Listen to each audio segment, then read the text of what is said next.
শাড়ি দিয়ে, যেগুলো pure cotton without blouse piece. এগুলো বাংলার ঐতিহ্য, বাংলার তাঁত শাড়ি। এগুলো যে কোনো অনুষ্ঠানে, পুজো এবং পুজোতে ঠাকুরকে দেওয়ার জন্য এগুলো ব্যবহার হয় এবং এগুলো বহরে খুব বেশি হয়। ভালো শাড়ি। এগুলোর কি ব্লাউজ পিস থাকে? না, উইদাউট ব্লাউজ পিস। এগুলো মোস্ট প্রবলি বিয়ে, পুজো বা যে কোনো অনুষ্ঠানে বা এমনি নর্মাল বাড়িতে রেগুলার কটন শাড়ি হিসাবে ব্যবহার করতে পারে। আচ্ছা, এগুলো একদম পিওর কটনের? Pure cotton.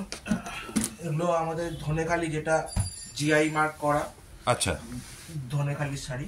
তো এগুলো মোটামুটি ওই 650, 700, 850-র মধ্যে পেয়ে যাবে। আচ্ছা, এগুলো কাঁচা কি সব ড্রাই ক্লিন নাকি এগুলো? বাড়িতে হালকা মার দিয়ে কাচতে পারে, নাহলে ড্রাই ক্লিন করাটাই ভালো। আচ্ছা, টেকসই হবে। বাড়িতে তো সবাই ঠিক করে কাচতে পারে না। নর্মাল যারা বাড়ির জন্য রেগুলার ইউজ করবে তারা বাড়িতে কাচতে পারে, কোনো অসুবিধা নেই। রঙের গ্যারান্টি কি এটা পুরোপুরি আছে? হ্যাঁ, রং উঠবে না, তবে কর্পোরেশনের জল হলে বেশিক্ষণ ভিজিয়ে রাখবে না। আচ্ছা, ব্লিচিং থাকে তো কালারটা ফেড হতে পারে।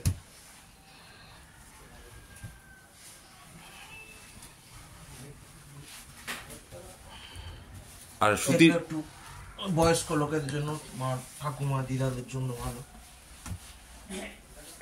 আর কটন শাড়ি মানে তো নিশ্চয়ই গরম হবে না, আরামদায়ক থাকবে। গরম হওয়ার কোনো চান্স নেই। এগুলো কি সব হাতে তৈরি না এগুলো মেশিনে তৈরি? হ্যান্ড জাকার্ড বটে। জাকার্ড? জাকার্ড মানে যে কলটা লাগানো থাকে তাঁতের উপর, সেই কলটা তো? মোটামুটি সবাই বোঝাবে।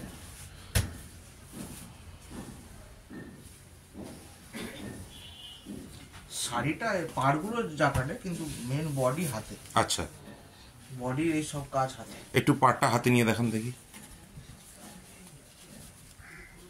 এগুলো জাকার্ডে হয়, কিন্তু বডির কাজ এগুলো সব হাতে। আচ্ছা, হ্যান্ড ওয়ার্ক পুরো। এইগুলো মোটামুটি কিছু দেখালাম, এর বাইরেও প্রচুর আছে। তো আপনাদের নাম্বার, যে নাম্বার দেওয়া রয়েছে সেই নাম্বারে ফোন করে যোগাযোগ করলেই যে কেউ কিনতে পারবেন তো? আর কি কি ফেসিলিটি আছে? সিওডি আর ক্যাশ অন? সব দুটোই।